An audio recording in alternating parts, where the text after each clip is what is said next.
إنني أنا الله لا إله إلا أنا فاعبدني وأقم الصلاة لذكري. Assalamualaikum warahmatullahi wabarakatuh. Alhamdulillahi nahmaduhu wa nasta'inuhu wa nastaghfiruhu wa natubu ilaih wa na'udzu billahi min syururi anfusina wa sayyiati a'malina may yahdihillahu fala mudilla lahu wa may yudlil fala hadiyalah. Amma ba'd. Alhamdulillahirabbil alamin, anak-anakku sekalian yang dirahmati oleh Allah Subhanahu wa taala. Puji syukur kehadirat Allah Subhanahu wa taala, kita dalam keadaan sehat walafiat dan dalam keadaan mendapatkan banyak kenikmatan dari Allah Subhanahu wa taala.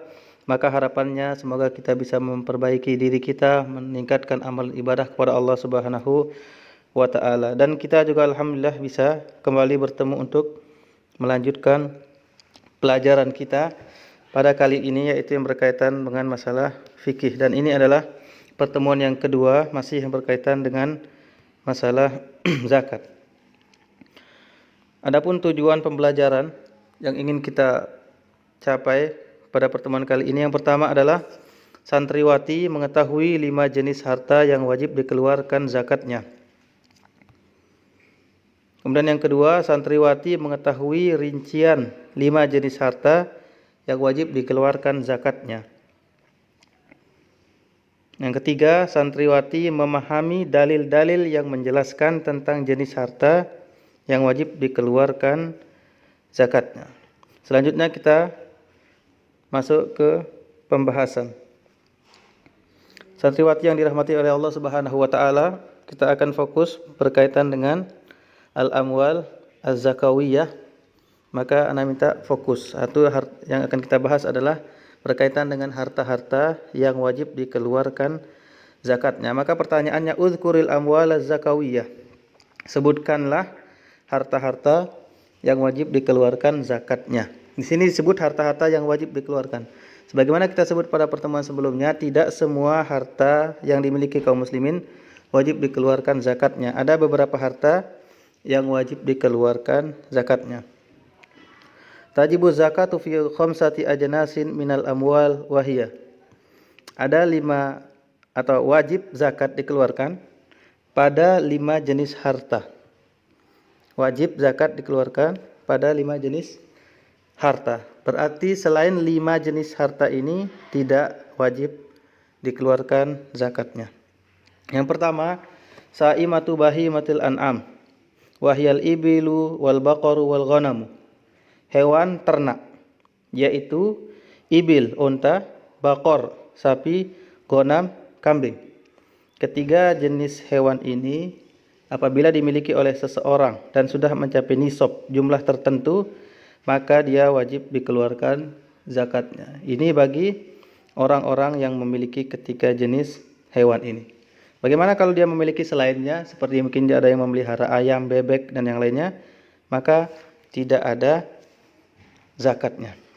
Rasulullah SAW bersabda, "Ma min sahibi ibilin wala baqarin wala ghanamin la yuaddi zakataha illa ja'at yaumal qiyamah a'zama ma kanat wa asmanah. Tantihuhu biquruniha wa tata'uhu bi adlafiha. Kullama nafidat ukhraha 'adat alaihi ulaha hatta yuqda bainan nas." Di mana yang artinya, tidaklah ada dari pemilik unta dan tidak juga pemilik sapi dan tidak juga pemilik kambing di mana dia tidak mengeluarkan zakatnya, kecuali akan datang pada hari kiamat dalam keadaan sangat besar dan sangat gemuk. Tantihuhu biquruniha. Kemudian hewan-hewan tersebut menanduknya dengan tanduknya dan menginjak mereka dengan kakinya. Kullama nafidat ukhraha 'adat alaihi ulaha hatta yuqda bainan nas. Setiap yang terakhir dari hewan-hewan tersebut selesai, maka kembali kepadanya yang pertama sampai manusia diadili. Jadi hewan-hewan tersebut dijejer, kemudian menanduk pemiliknya yang tidak mengeluarkan zakat, lalu menginjaknya. Selesai yang terakhir, kembali yang pertama, dan begitu seterusnya. Azab yang ditimpakan kepada orang yang memiliki unta, sapi, dan kambing yang tidak mengeluarkan zakatnya.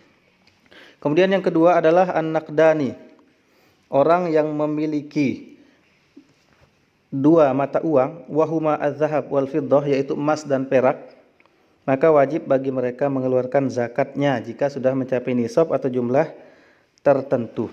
Kenapa emas dan perak? Karena zaman Nabi emas dan perak inilah yang digunakan sebagai alat tukar dalam berinteraksi jual beli dan sebagainya.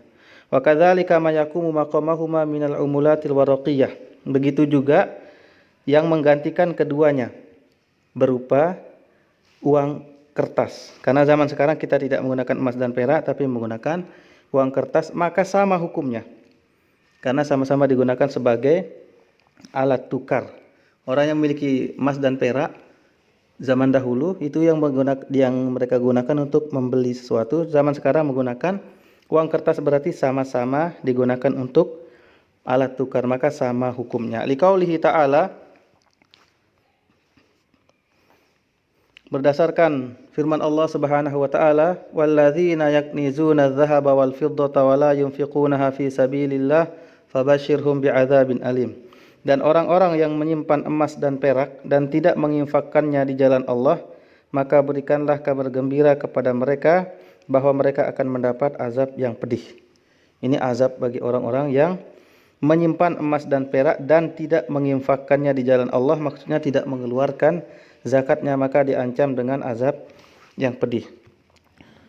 Kemudian yang ketiga, urudut tijarah. Harta yang wajib dizakatkan adalah dagangan atau barang dagangan.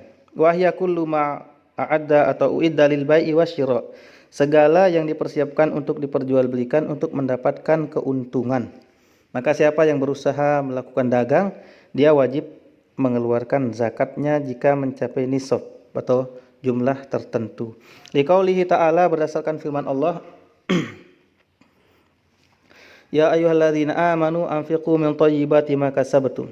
Hai orang-orang yang beriman, infakkanlah sebagian dari hasil usahamu yang baik-baik. Di sini disebutkan dari hasil usahamu yang baik-baik. Maksudnya adalah perdagangan. Maka ini 3 harta yang wajib dikeluarkan. Kita sebutkan dari pembahasan awal ada 5. InsyaAllah pada pertemuan selanjutnya kita akan bahas yang keempat, yaitu biji-bijian dan buah-buahan. Kemudian yang terakhir adalah berkaitan dengan barang tambang. Wallahu ta'ala alam. Mungkin ini bisa kita bahas pada pertemuan kali ini. Sebelum kita menutup, kami nasihatkan untuk meningkatkan ibadah kepada Allah Subhanahu wa taala, membantu orang tua, kemudian memperbanyak baca Al-Qur'an dan memperbanyak amalan-amalan sunnah yang lainnya. Subhanakallahumma bihamdika asyhadu an la ilaha illa anta astaghfiruka wa atubu ilaik. Assalamualaikum warahmatullahi wabarakatuh.